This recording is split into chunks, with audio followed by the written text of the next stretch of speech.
welcome to this week's Fighter TV. I'm your host. This week we're going to be discussing shield manipulations. Some of the shield manipulations we're going to discuss will not fly in every kingdom.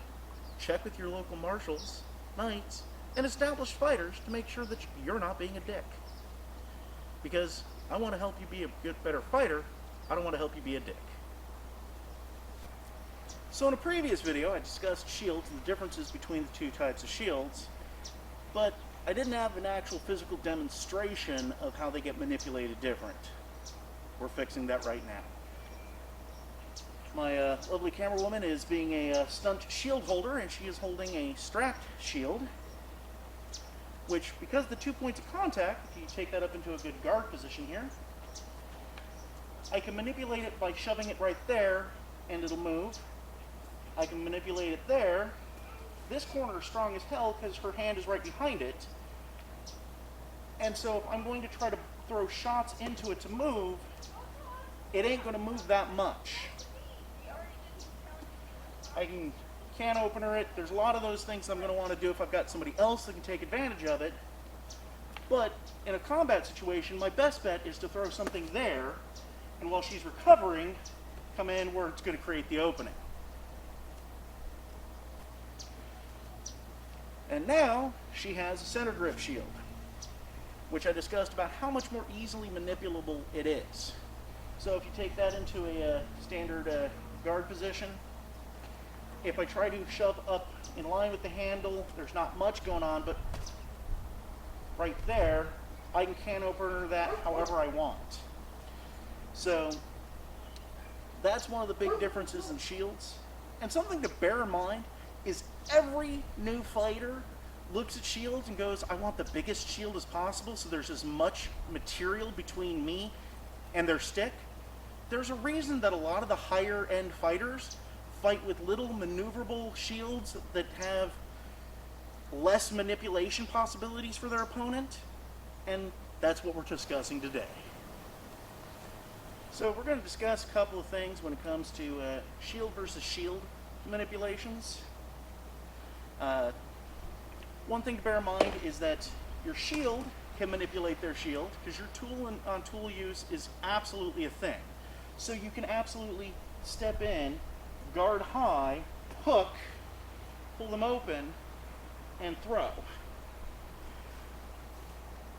I could also step around this way, pin up, lock up, tie in, and her back is available to me because I'm controlling her shield in those stages. Now, admittedly, during a fight, she'd be doing different things, not cooperating, so it doesn't necessarily go as smooth during a fight, but it should give you some ideas. Another thing to think about is the transferring your control. So I could go hook and lock in, or I can even hook, tie up, and open her up entirely by transferring her shield from one of my tools to another tool. You know, you can hook both sides. You can hook them with the shield. You can also hook and tie in. And while I've got my body exposed if she's got buddies, but in a tournament, I own her right now. I like owning people in the battlefield. If she's stupid enough to get into a bad position and allow me to hook her this way, I've got her back, which she's not really going to do. But if your opponent's stupid enough to do that, take advantage of them.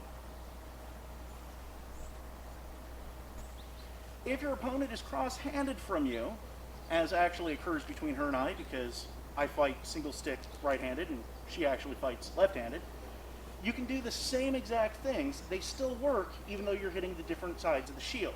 I can step this way, transfer a shield, and even if I'm doing all of that, I'm also keeping my sword up for a sword block. So I'm minimizing the alleys and angles that she can get me back. I can do the same thing this way, although I'm a little bit more open for wraps and stuff, so at that stage it's better to get across and tie in. Although that last little manipulation actually brings up something. I ended up locked in and kind of holding her. I'm not allowed to fight her for her tools. I can manipulate her tools, but as soon as I'm fighting her like this, I'm wrong. So it's just manipulate it, get it out of the way, and continue. So in previous videos I've talked about with great weapons, you want to keep the guard up high. And the reason is because if I drop my guard down like this, she can put that shield into my tools. And with that shield boss, she can actually lock over my stick and push it down. Demonstrate, please. Like that. And now I'm stuck on her shield boss, and if I was in armor, I'd probably be stuck in the armor, and she owns me. And I don't want to be owned. So that's one of the reasons why we say up here, because it's harder for her to tie me up with her shield. And she's got to bring it up and block her line of sight and all kinds of work, and I can step over and throw shots. And her shield's not in my way. Down here, her shield is in my way, and she can put that shield into me. Just like with the sword and board, I can do the same exact manipulations. I can come over, hook, pull that shield away, and take it right there. I can come over on this side, hook, and blow. One of the things that's very legal in my kingdom is if you're wearing full gauntlets, you can briefly interact with the tools of your opponent with your hands. And this is the one that's like the most iffy with other kingdoms. So I can conceivably just do that. I can't fight her for it, but I can absolutely brush it away and put my hand back on the stick. And if she was fighting with a great weapon, I can do the same thing as long as I'm contacting the haft of her weapon, not the taped up part. I can hook over the top, and you don't need much surface. So regardless of what great weapon you're using, and even sword and board, just that little L between my hand and the butt of the weapon gives me a lot of control. It's a nice little hooky-do on the hand. Okay. Thank you for watching. Thank you for subscribing. Obviously, I remembered to bring my gauntlets this week. But remember, this is all about killing your friends, not hurting them.